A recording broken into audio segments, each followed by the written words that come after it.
September 23, 2025. ഇന്ന് നമ്മൾ 10ാമത് national Ayurveda day celebrate ചെയ്യാണ്. ഈ വർഷത്തെ തീം എന്ന് പറയുന്നത് Ayurveda for people and planet. അതായത് ആയുർവേദത്തിലൂടെ ഗ്ലോബൽ ആയിട്ടുള്ള ഒരു വെൽനെസ്സും സസ്റ്റൈനബിലിറ്റിയും ഹെൽത്ത് കെയറും ഒക്കെ പ്രൊമോട്ട് ചെയ്യാൻ വേണ്ടിയിട്ടാണ് നമ്മൾ ഇത്തവണ ആയുർവേദ ഡേ സെലിബ്രേറ്റ് ചെയ്യുന്നത്.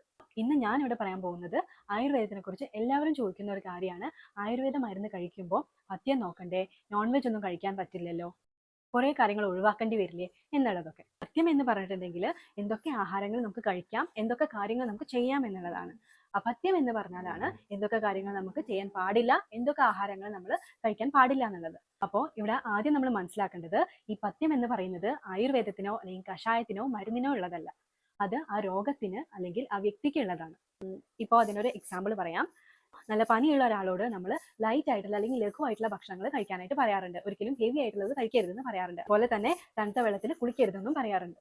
അപ്പൊ ഇങ്ങനെ നമ്മൾ പറയുന്നത് ഒരിക്കലും ആയുർവേദ മരുന്ന് കഴിക്കുന്നത് കൊണ്ടല്ല, അത് ആ രോഗാവസ്ഥ മാറാൻ വേണ്ടിയിട്ടുള്ള പഥ്യമാണ്. അപ്പൊ നമ്മൾ എല്ലാവരും കേട്ടിട്ടുള്ള ഒരു കാര്യമായിരിക്കും, ആഹാരം ഔഷധം പോലെ ഉപയോഗിക്കണം, അല്ലെങ്കിൽ ഔഷധം ആഹാരം പോലെ ഉപയോഗിക്കേണ്ടി വരും എന്നുള്ളത്. അവിടെയാണ് പഥ്യത്തിന്റെ ഇമ്പോർട്ടൻസ് വരുന്നത്. ആയുർവേദത്തിൽ എവിടെയും പറയുന്നില്ല നിങ്ങൾ നോൺ വെജ് കഴിക്കരുത് എന്നുള്ളത്. ഇൻഫാക്ട് ആയുർവേദത്തിൽ ഓൾമോസ്റ്റ് എല്ലാ തരത്തിലുള്ള മീറ്റ് അല്ലെങ്കിൽ മാംസങ്ങളുടെ പ്രോപ്പർട്ടീസും ക്വാളിറ്റീസും ഒക്കെ എക്സ്പ്ലെയിൻ ചെയ്തിട്ടുണ്ട്. മാംസാഹാരങ്ങൾ ചില അസുഖങ്ങൾക്ക് മാത്രമാണ് അപഥ്യമായിട്ട് പറയുന്നത്, ചില അസുഖങ്ങൾക്ക് മാംസാഹാരങ്ങൾ കഴിക്കാനാണ് പറയാറുള്ളത്. അപ്പോൾ ആയുർവേദം എന്ന് പറയുമ്പോൾ തന്നെ മാംസാഹാരങ്ങൾ കഴിക്കാൻ പറ്റില്ല എന്നുള്ളത് ചിന്തിക്കേണ്ടതില്ല.